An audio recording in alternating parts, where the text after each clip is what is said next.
آخرته إنay ku hagaagto haddaad dooni labada daarood inay ku hagaagaan haddaad dooni waxaa ku haya camalka wanaagsan baa ku haya adiga iyo ilaahay xiriirka inaga dhexeeya un hagaaji bas waata maanta bini aadamka camalku ay garan layihiin man axabba an yubsada lahu fii risqihi wayusaa lahu fii atharihi falyasil raximahu buu rasuulku yidhi silatu raxim raximkoo la xidhiidhiyo arsaaqada way siyaadinaysaa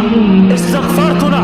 أرزاقنا ويزيادنيسا فقلت استغفروا ربكم إنه كان غفارا يرسل السماء عليكم مدرارا ويمددكم بأموال وبنين ويجعل لكم جنات ويجعل لكم أنهارا استغفار هذه لليه ماتو أرزاقنا إلهي واسعنا يا